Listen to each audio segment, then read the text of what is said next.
states or who have deceased, that those people should not be on our Medicaid rolls. And finally, to encourage those who are able-bodied with no dependents to seek employment, to seek work, or to volunteer meaningfully in their community. These reforms are not about taking something away. They are about strengthening this program. They are about ensuring that those who truly need it are the ones who are receiving Medicaid benefits. And most importantly, ensuring that this program will be here, not just today, but for generations to come. I look forward to working with my colleagues who are here today. I'm very proud to stand with them to ensure that we get this bill passed. It is the right thing for America. And with that, I'm proud to introduce my colleague, Representative Andy Bond. Thank you. Good afternoon, ladies and gentlemen, and I'm proud to stand shoulder to shoulder with President Donald Trump to support this one big, beautiful bill, which I am here to say is jet fuel for the American economy. Moody's recent downgrade of our credit rating is yet another reminder of why we need to get our fiscal house in order. And this bill does just that. We will never balance the federal budget. We will never overcome our debt and deficit challenges if we do not grow this economy. And in fact, we have to grow our economy so fast that what we owe starts to shrink relative to the overall size of our economy. This one big, beautiful bill will grow our economy faster than we've ever seen before. Do not believe the CBO, who has been wrong over and over and over again, so wrong when they first scored deficits under the first Trump tax cuts. They underestimated the revenue, the positive revenue benefits of that bill by over $1 trillion. But here's what this bill will do. Here's what the one big beautiful bill will do. It will provide 100% expensing immediately for new manufacturing factories here in the United States. It will provide for an expansion of the small business tax deduction, 23% for all of those small businesses, those Main Street businesses. It will provide for bonus depreciation, which again, jet fuel for the American economy, and will pull forward all kinds of capital investment and make sure that the capital expenditures are affordable for the entrepreneurs and job creators in this country. Don't believe the misinformation that this is a deficit producer. This bill will create the economic growth that is required for fiscal responsibility. And with that, I'm proud to introduce my good friend from across the Ohio River, Kentuckiana, Aaron Houchin from Indiana. Thank you. I'm so proud to be here to speak about the great things that are in President Trump's one big, beautiful bill. For months, we've heard the same tired scare tactics from Democrats who are more interested in defending bureaucracy than telling the truth. We're here today to set the record straight. Our one big, beautiful bill does not cut Medicaid, Medicare, or Social Security benefits. It protects it for the Americans who need it most, and by targeting waste, fraud, and abuse. What Republicans are doing with this one big, beautiful bill is restoring common sense and fiscal responsibility. We are strengthening and protecting Medicaid for the most vulnerable: pregnant women, children, people with disabilities, low-income seniors, and struggling families. These Americans will continue to get the care that they need and deserve. Let me repeat that. These Americans will continue to receive the care and services that they deserve. What we're not doing is going to keep writing blank checks for waste, fraud, and woke nonsense. We're ending taxpayer-funded health care for the 1.4 million illegal immigrants currently receiving it. We're stopping payments for dead people and duplicate enrollees currently receiving benefits in 2 or more states. And yes, we're cutting off federal reimbursements for transgender surgeries on minors. Even the New York Times, the darling of the left, acknowledged last week that Democrats are exaggerating the impact of our bill. When a source that rarely agrees with us admits the left is stretching the truth, you know the fear-mongering has gone too far. It's time for the left to stop misleading the American people. This budget is about protecting what works and fixing what's broken for hard-working Americans to put them first. We were elected to clean up the mess that Joe Biden left behind, and with President Trump's leadership and our one big beautiful bill, we are doing exactly that. And with that, I'm going to yield to the gentleman from Texas, Mr. Crenshaw.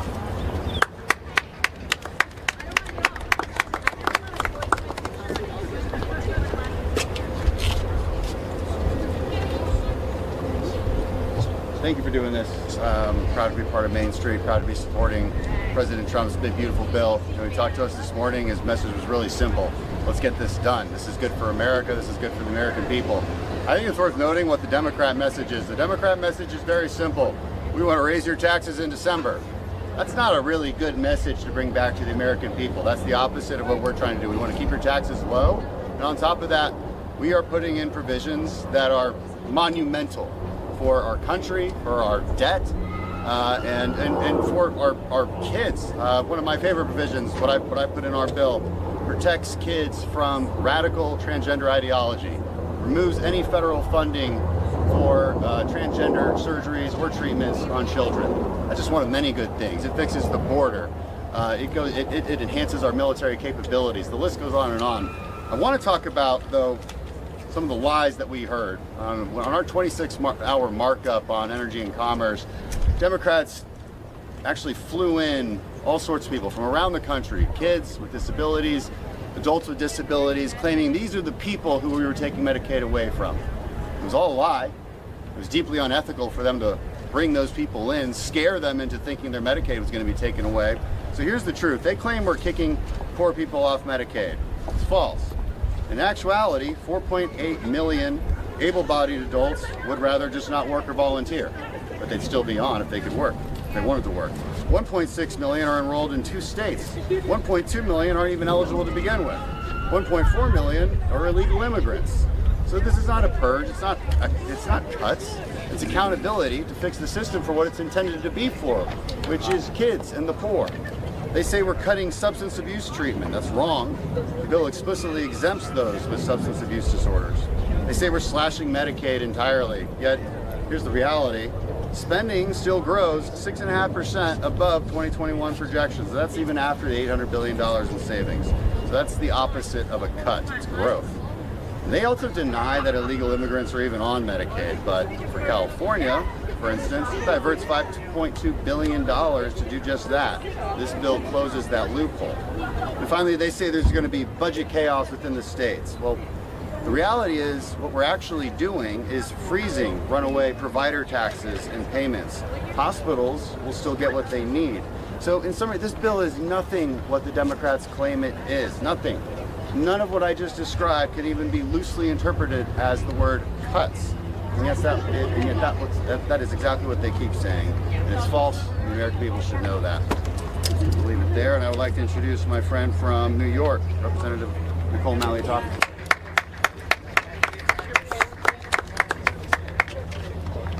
Good afternoon. Thank you very much. As a member of the House Ways and Means Committee, very happy that we were able to pass this out of our committee last week.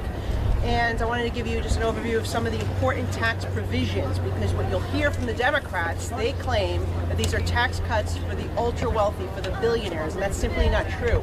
We're focused on the middle class, on working Americans, middle-class families, and senior citizens.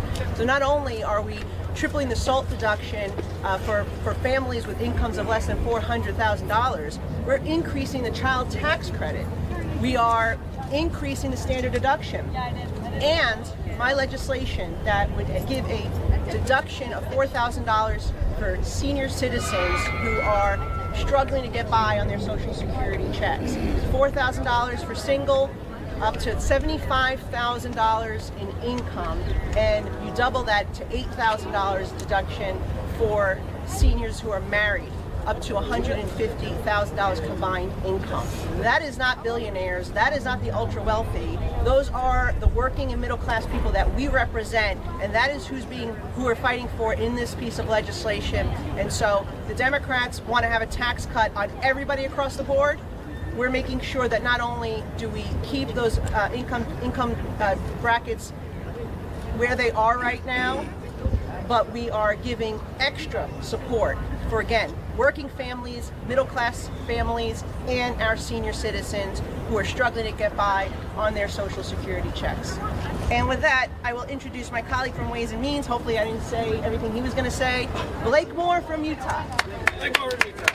Thanks, Nicole. No, in fact, there's a lot of aspects to the tax portion of this bill, and I actually wanted to talk about some of the major economic growth factors. The child tax credit, standard deduction, and things that Nicole mentioned are exceptional, and they actually constitute a majority of the bill, but it's important to understand three things. What took place in 2017, what's in this current bill, and what it's going to do going forward. 2017, we went through a major tax reform moment in our country, and we learned one major thing. When you keep taxes, or in our case, we needed to lower taxes to make them competitive for the global business community, you will see economic growth. And with that economic growth, ironically, you actually see revenue growth. Instead of companies being able to use a lower tax rate over in, say, Ireland, they were saying, hey, it's actually comparable now to do that in the US. I'm going to repatriate our revenue back here, and we get more revenue. That cannot be understated, the importance of the concept of keeping taxes competitive so we continue with strong revenue growth. And that's what took place in 2017. All of those provisions expire, for the most part, at the end of this year. And if we don't get this bill done, there will be a significant tax increase on every American and every business across the country. And so what we're doing here is taking a look at 2017 and saying what was so productive about that created a lot of strong economic growth, and we're going to make that permanent. That's getting missed in all of the conversations. We are making permanent what was 2017's reform. And we're saying we want to continue that strong economic growth so we can continue to be the GDP leader of the free world. Okay? That's what's in this bill. That's the majority of what we're doing, is we're looking at 2017, and now we're moving forward with permanency. That cannot be understated. But the aspects that I'm really excited about are things that we're going to be able to do in addition to that. Making sure that you can expense your R&D. We want American invested R&D, research and development. Things when you go buy a piece of equipment for your company, instead of writing that off over a several year period or only getting 80, 60, 20, 40% of it, you're going to get 100% expensing, and the interest portion of your EBITDA is now going to be back to where it should be, and we're going to see an enormous amount of economic growth come from that. But every single person, when talking about this bill, should be able to highlight this one provision. It's called 199A. Small businesses typically set themselves up as an LLC or an S Corp, shared partnership, and they get a 20% deduction. If this bill does not get through, we won't be able to have that going forward. There will be a massive increase on small businesses across the country, and what we're doing here is making sure that that is consistent and permanent for the next generation of business owners and for the foreseeable future. That cannot go unstated, and it cannot get bogged down in all the conversation that's getting done about this bill, in the fact that we're going to give the economy and the American worker and the American family some real consistency. So thanks, and I yield now to Mr. Dan Newhouse from Washington.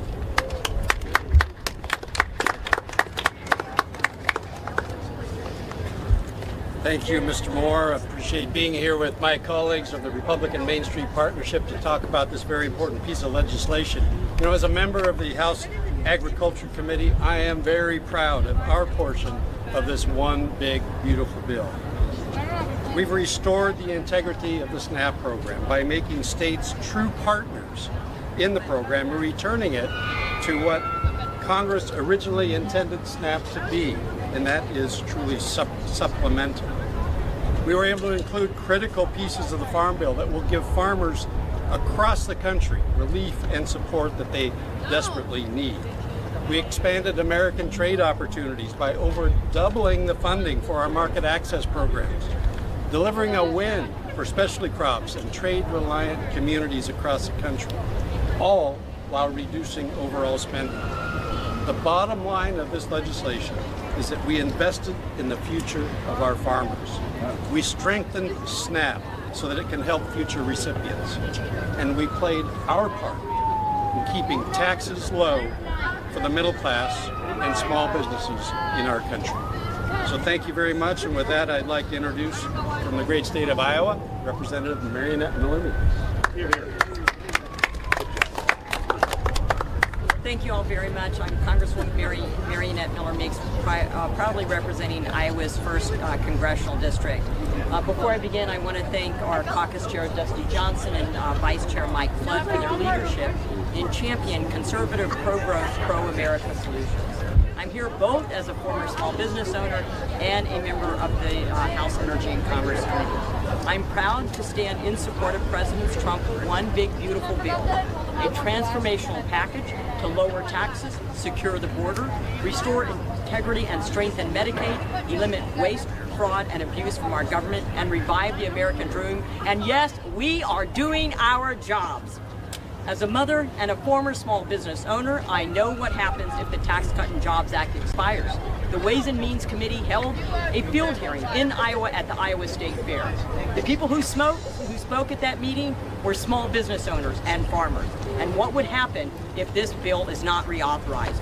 Every small business in Iowa and across America would face a tax hike of at least 20%. I also know what will happen to families everywhere if it expires. Every family, every single mom would face a historic tax increase and lose out on the higher child tax credit. That's unacceptable. I refuse to let radical left progressives force tax increases on hardworking Iowa families and small businesses or take away or reduce the child tax credit. This big, beautiful bill protects America's small businesses, makes the Trump tax cuts permanent, expands the child tax credit, and ends federal taxes on tip and overtime. That's real relief for real hardworking Iowans and Americans, middle income and lower income. Amen. And as a physician, I spent decades working to strengthen and preserve Medicaid for those it was intended for: children, Americans with disabilities, seniors, struggling families, and our veterans. This bill does exactly that.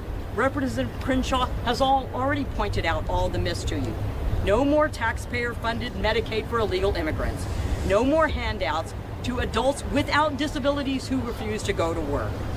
No more people who are ineligible for Medicaid being on Medicaid and taking up a position that a child or a disabled adult or a senior could have. We're cutting waste, fraud, and abuse, and we are putting patients first. Under President Trump's leadership, the American dream is not just alive, it is being renewed. I yield to Mike Paradopoulos from Florida. Well, my last name is long, but I will be brief. Let me just say something really simple. I have heard for the last few weeks over and over again that we're somehow giving a big tax cut to the rich. The current highest tax rate is 37%.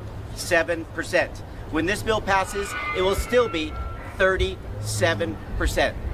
The people who are getting this tax cut are the people who are senior citizens who earned that benefit for working all these years. The people who are getting this benefit are those folks who work overtime and who work to earn those tips. This is a pro-growth, smart policy that truly rewards work. And I'm excited to be a part of this team, and I'm so proud of the president to actually backing up what he campaigned on. Isn't it a precedent?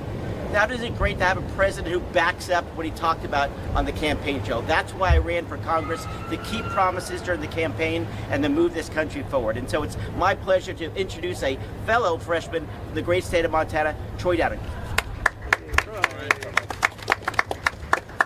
Well, thank you all. I'm Troy Downing, 2nd District of the great state of Montana, and I couldn't be prouder than standing shoulder to shoulder with my Main Street colleagues here. You know, being a family man and a small business owner, you know, the #1 contributor to prosperity, economic prosperity, is access to capital. And the best capital access is your own, keeping more of your own. I'm going to say some numbers: 22, 26, 43, and 1,700. 22% is the tax hike the average American was looking at. 26% for an average Montanan, 43% for a Montana small business, and $1,700 in savings, in tax savings for a U.S. family of 4. But all of these things are being corrected with that one big, beautiful bill, making sure that we renew these tax cuts, make these things permanent. One big, beautiful bill. We'll just call it B cubed for short. So I'm really excited about this policy. I'm really excited about my colleagues here. I'm excited about the great work that we've done to get this tax relief, making sure we're extending the TCJA into the future so that we're not facing that, because the path to prosperity is access to capital, and the best capital to have access to is your own. So on that, I'm going to yield to my colleague, Congressman Tony Weed from the great state of Wisconsin. Well, thank you. Well, good afternoon, everyone. I am proud to stand here with my colleagues from Main Street to show support for our big, beautiful bill and dispel the many lies spread by the Democrats and echoed in the mainstream media. In November, the American people sent a clear message to Washington that they are fed up with reckless federal spending, unchecked illegal immigration, and inflation that is hurting the American families. They want to see President Trump's agenda carried forward, and that's exactly what we've been working toward through this reconciliation process. This bill is aimed at providing relief for hard-working Americans, securing our border, and getting our country back on a sound fiscal path. The Democrats have been shouting for months that we are only going to cut taxes for the wealthy. Let me be very clear. That could not be farther from the truth. If we do not pass this bill and extend President Trump's tax cuts, the average working person in my district would see a tax increase of about $1,600 next year. We will not allow that to happen. They have continuously said that we're going to gut Medicaid and other programs such as SNAP. That's false. We are committed to rooting out waste, fraud, and abuse in these programs so they can be preserved and strengthened for the vulnerable Americans that they were always intended for. I want to thank my colleagues from Main Street for being here today to speak directly to the American people and share the truth about this big, beautiful bill. I look forward to getting it passed this week and continuing our work to make America great again. And with that, I'd like to introduce you to my friend, Representative Rob Whitman. Thanks, Tony. Thank you, Tony. Well, Tony, thank you. And thank you to the Main Street Partnership for leading the way and making sure we have that one big, beautiful bill that really is going to chart the course for the future of this nation. And folks, we're at a crossroads. Today, as we speak, the defense spending for the United States of America as a percentage of our economy is at the lowest point since before World War II. And that's in contrast to emerging threats like China, Russia, North Korea, and Iran. Folks, we know what we need to do. The House Armed Services Committee has now allocated $150 billion additional dollars to make sure we are addressing our efforts to rebuild our military, to make sure we're modernizing our military, to make sure we're strengthening our industrial base, to make sure we're supporting those brave men and women that serve in uniform. It's amazing what's happening with this. $9 billion additional dollars to go to support our men and women in uniform, whether it's their salaries, whether it's their base housing allowance, whether it's their base allowance for subsistence. Those basic elements of living and their quality of life are going to increase. We also see, too, there's $34 billion additional dollars to rebuild our Navy, to make sure we have the presence of a Navy Marine Corps around the world to deter our enemies. That's what this is about. $25 billion to accelerate our missile defense system, to make sure we have the ability to protect ourselves against what we see happening in other areas of the world, especially in the Middle East. We know that that could likely happen here. These dollars will go to make sure we have that missile defense system to protect our homeland.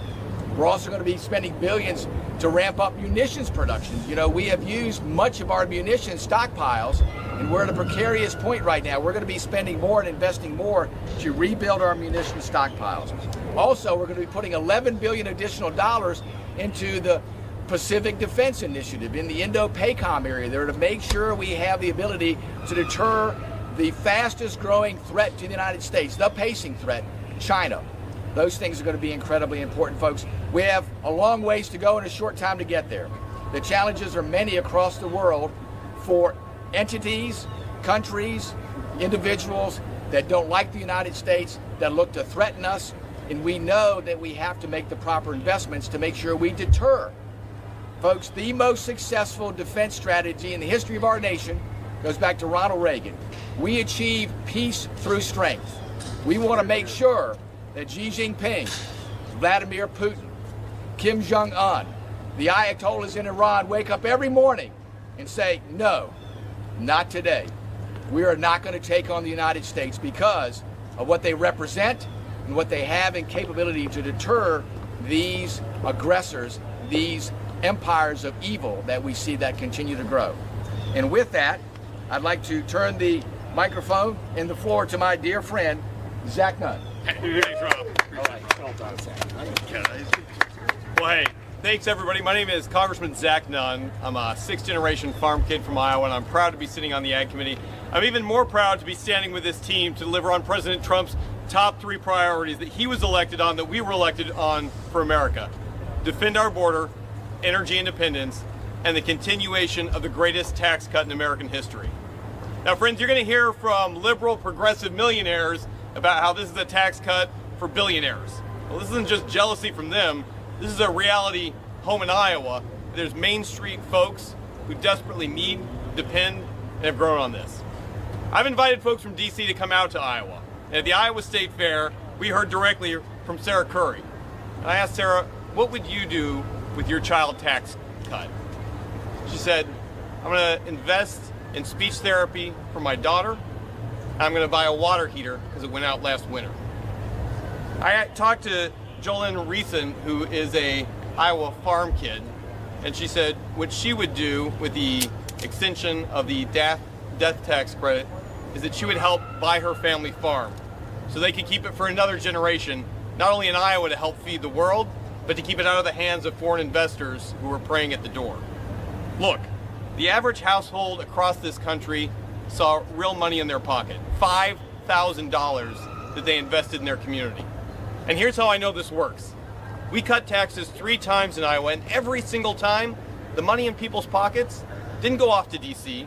It was invested right there in Main Street, in their communities, in their schools, and it helped grow our economy to some of the best areas that we've ever seen. The proof is proven at the state level. This bill provides real wins for farmers, families, and community across the area. As a member of the Ag Committee, we made real investments, $60 billion, to strengthen the farm safety net, boost crop insurance, reference prices, and afford new markets, something that hasn't been done in the last 4 years at all.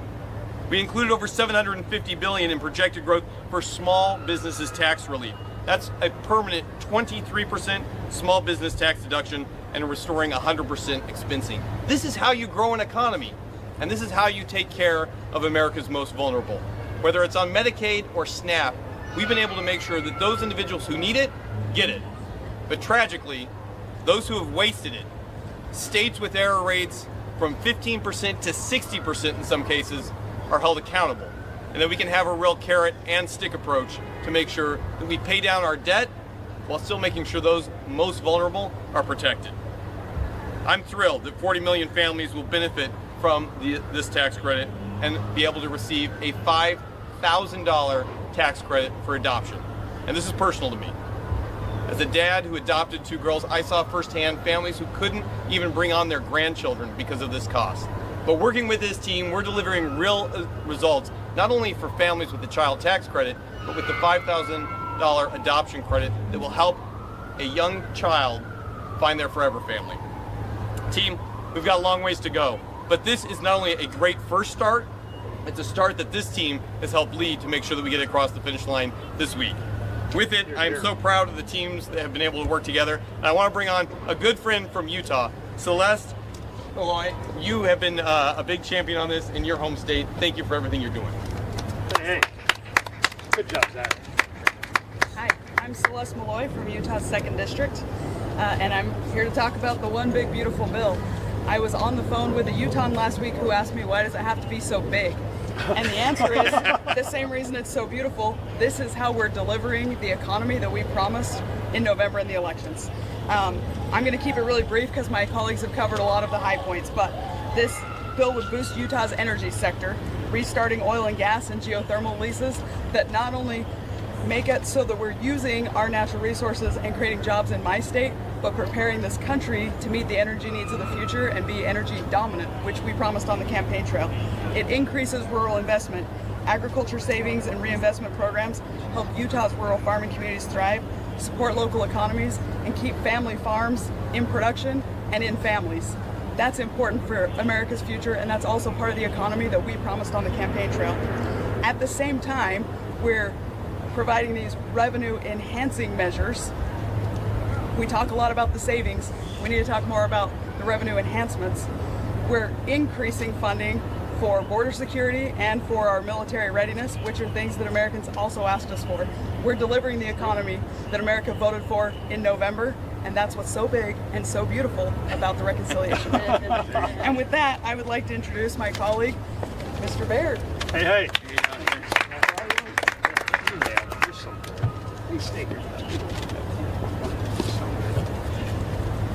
Well, good afternoon. I'm Congressman Jim Baird from Indiana's 4th District.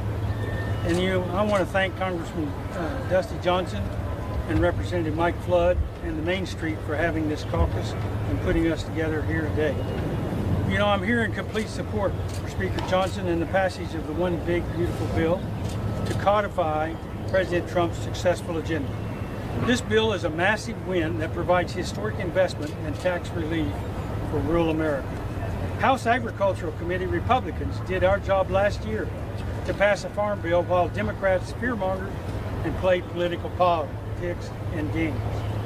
Through this process in the House Agriculture Committee, I voted to deliver much needed economic certainty to our farmers and producers, including investing in crop insurance and enhancing biosecurity measures to combat diseases such as the avian flu.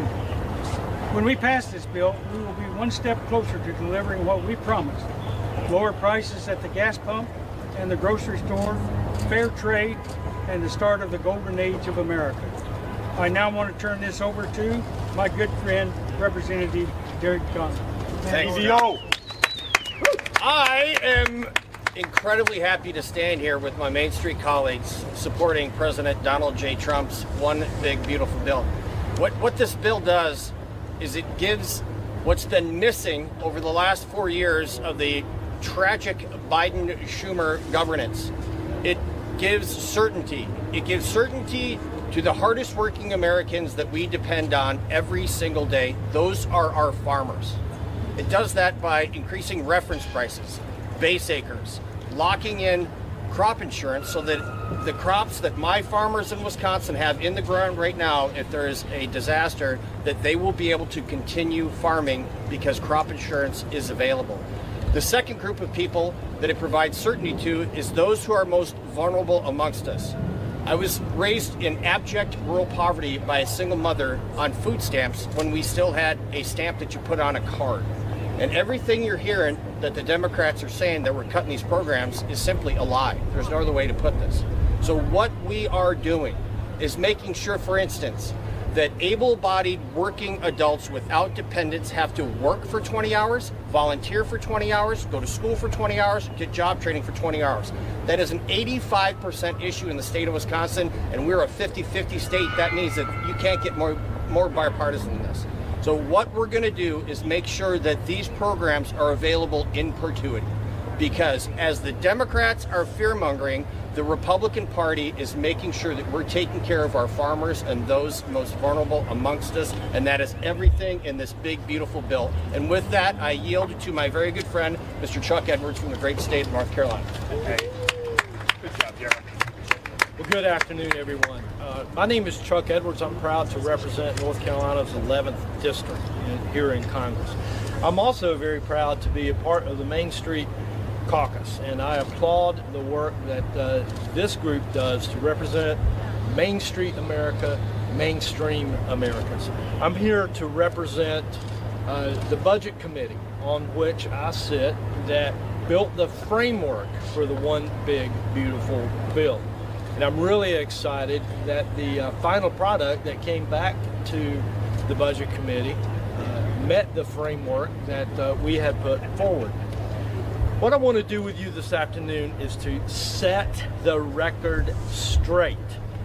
The claim that the House's reconciliation package will kick 13.7 million Americans off health coverage is just false. The reality is, when you spend more money per eligible participant, you're not cutting anything. This number comes, that you've heard, from a CBO estimate that first includes over 1.4 million illegal immigrants, and second, It includes millions of American citizens who wouldn't actually lose insurance. They'd just move over to other options like employer plans, ACA exchanges, or children's health insurance programs. What this bill really does is end a temporary pandemic-era policy that added 23 million people to Medicaid without even eligibility checks. It restores the normal process, verifying who qualifies, just like we did before COVID.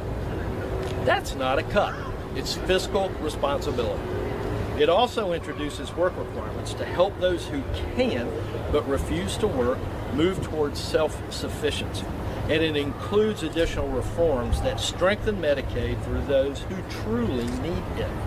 If we want Medicaid to be strong for seniors, single mothers and children, and the most vulnerable, then we have to have guardrails. This isn't about taking away care. It's about protecting and improving it. And with that, I would like to introduce my very good friend from Florida, Ms. Laurel Lee. Good job, Chuck. Great. We are the Republican Main Street Caucus. We come from districts all across the country. We serve on different committees throughout Congress. But we are united in our desire to ensure that the American people get the truth and the facts. We are also united in our desire to support President Trump and his agenda to make it a reality and to pass the one big beautiful bill. With that, we thank you all so much for being here, and individual members will be available for questions at the conclusion. Thank you so much. Good job. Best job. All right. Yeah, the one that's loose.